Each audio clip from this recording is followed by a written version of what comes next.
Today, we're gonna run some experiments! We're building the biggest and most powerful mini PC in the world, armed with 2 power supplies, 3 adapters, and 2 GPUs, one of which is RTX 4090. At the end, we'll compare it with a desktop PC powered by an i9-14900K. The mini PC arrives in 2 boxes, so let's start by unboxing this one, which contains the mini PC itself, called the Beelink GTI 14 Ultra AI PC. Inside the box, aside from the aluminum case that resembles Apple's Mac Mini, you'll find 2 cables, an HDMI and a power cable. This mini PC is certainly not light, considering its case is made of aluminum, which I hope helps with cooling the processor. The port selection's pretty good. I like the USB-C and card reader on the front. Let's take it apart and see what's inside. The screws are hidden under rubber plugs, which are not easy to remove and can be easily lost if you're not careful. Once all the screws are out, the bottom cover comes off without much effort. Beneath it, there's a coarse dust filter held by 4 screws. Removing it reveals access to the built-in power supply and dual subwoofers,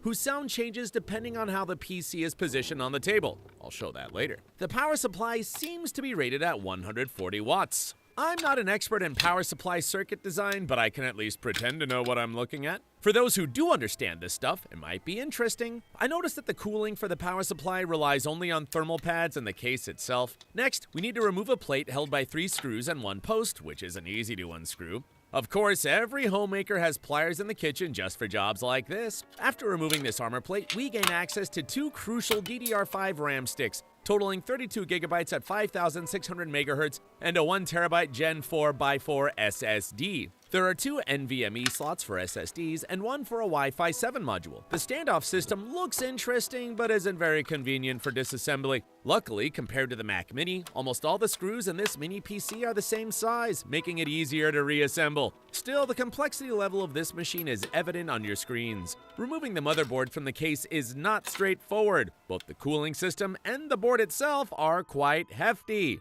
Let's take off the fan and check out the heatsink cooling the processor. We've got a full copper design with 1 wide copper heat pipe. Now let's see what's underneath. It appears the processor is cooled using liquid metal, which is great, but over time it could dry out due to direct contact with the copper, which oxidizes. Ideally, the heat pipe should be nickel-plated to keep the liquid metal from solidifying. In any case, it's much better than traditional thermal paste in terms of cooling, especially considering the processor here is quite powerful. An Intel Core Ultra 7 155H with 16 cores and 22 threads.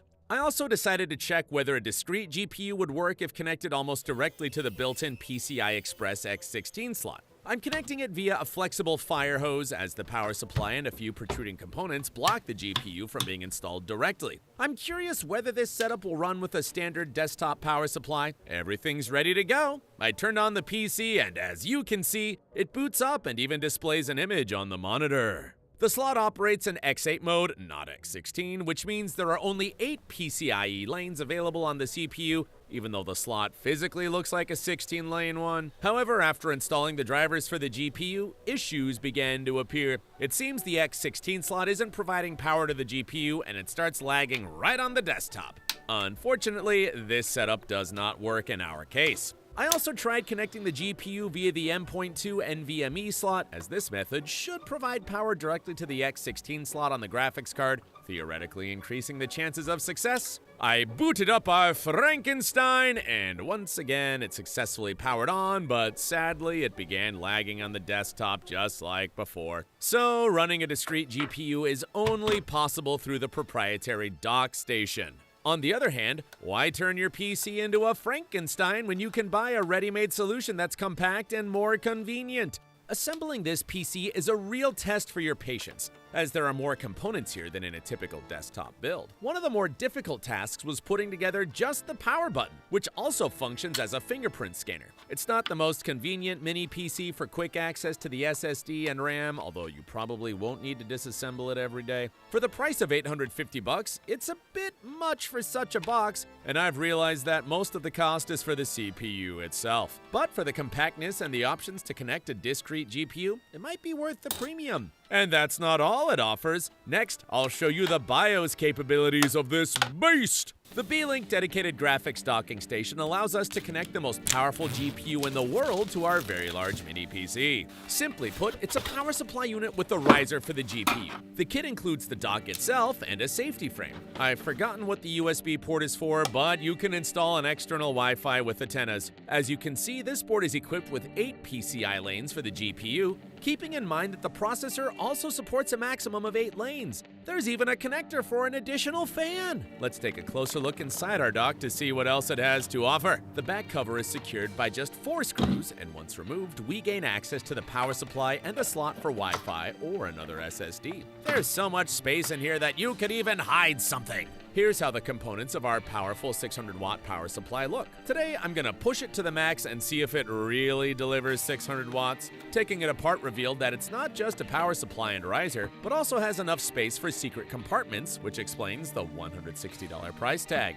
For a power supply alone, that's quite expensive, but considering all the extra features, it might be worth paying for the compactness and minimal cabling. The downside of this power supply is that it doesn't come with a 600-watt cable for modern GPUs. It only has 2 old standard 8-pin connectors. A particularly tricky move was making these 2 connectors identical to the ones on the GPU. That means the ports differ from those on regular power supplies. Not knowing this, I decided to skip buying an adapter for modern GPUs and instead used a full cable from another power supply. Imagine my disappointment when I realized that the keys on the cable connectors and the power supply don't match! And then I looked at the pin layout and thought, why not just cut off the key pins on the cable to fit it into the connector?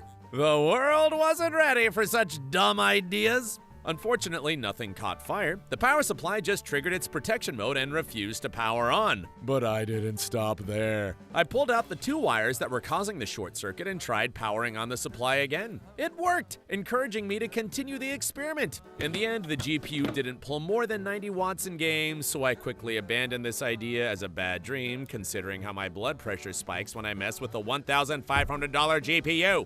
Eventually, I bought 3 adapters. 2 of them split 1-pin cable into 2 8-pins, and the third was the standard NVIDIA adapter for 4 8-pins. This way, we'll attempt to overclock the GPU in this setup. If we connect all these Pokemon together, we get a solid and reliable, like the Budapest Memorandum, 600-watt bouquet to power the GPU. I rambled so long that the computer decided to assemble itself. Jokes aside, it actually goes together quite easily. You just take the power supply, put it on the table, grab the mini PC with your left hand, find the GPU connector, and hook it up to the docking station. We then plug in our fiery 2 8-pin cables, take the safety frame components, and secure the mini PC so that thieves can't easily steal it. Add another element, secure it with 2 screws from the bottom so our budget RTX 4090, which we powerfully shoot like me from all angles inserted into the slot, is firmly fastened with 2 more included screws. Finally, we try to click the 16-pin connector into place, creating an anaconda of cables that need to be wrangled together. It looks way too aggressive in my opinion, but hey, we've built the largest mini PC in the world, so it fits!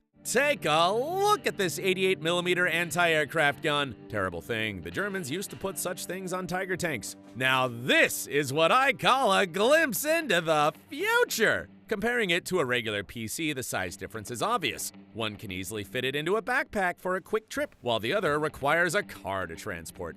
The largest mini PC weighs only 5.3 kilograms, whereas a mini tower with the same graphics card can weigh up to 8.6 kilograms. Turning it on is a bit different from a typical PC because we have 2 power supplies that need to be plugged in. First, we press this button, then the button on the mini PC itself, and it should power on. Safety first, so I decided to check our bouquet and the power supply for stability and heat. I ran a firm mark test, removed the power limit on the GPU, and as you can see, it's pulling 540 to 550 watts. After 10 minutes of testing, the power supply didn't shut down and all the connection wires were only slightly warm. So, the setup's pretty solid. An interesting feature, in the BIOS you can overclock the RAM and even adjust its voltage, though I won't be doing that of course. You can also set any power limit for the CPU, 54, 65, or even 100 watts. However, the manufacturer claimed that this mini PC is designed for a max of 65 watts, so I set it to 65. And here's the difference in gaming between 54 watts, 65 watts, and 80 watts power consumption. There's almost none! I've never seen worse efficiency. To give you an idea, the frequencies are different, even if you can't really see it. Before I forget, let me show you a comparison of the sound from this mini PC with the sound from an iPhone 16 Pro Max.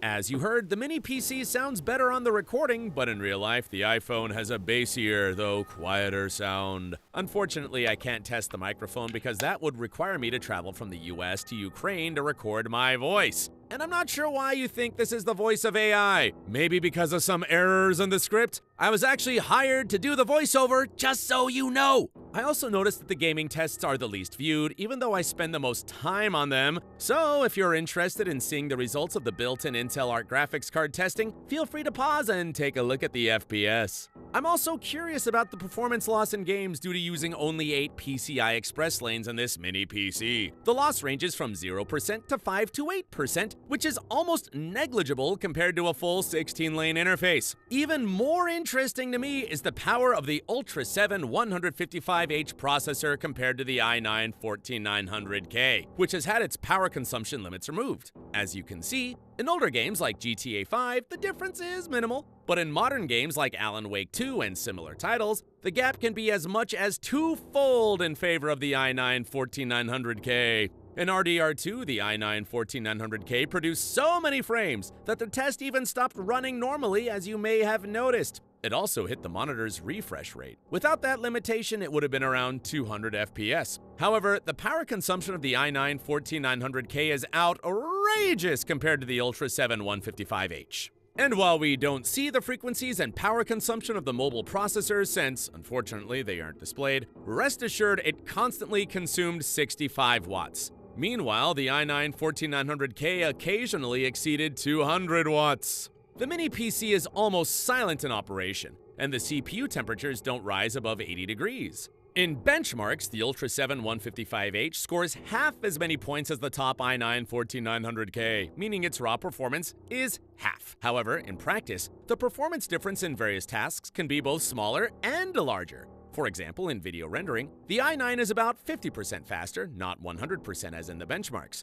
So this mini PC is a decent option for those who have limited desk space and don't need excessive CPU power. Moreover, as the test showed, it's far from a weak processor. In most games, it exceeds 100 FPS, except for Cyberpunk 2077. Though, if DLSS is turned off, the issues won't be the CPU, but rather the GPU. So, as you've understood, this was a commercial review. If anyone liked this mini PC, I'll leave a link to the manufacturer's website in the description below the video. They have plenty of interesting stuff there. Thank you for your attention, and see you next time!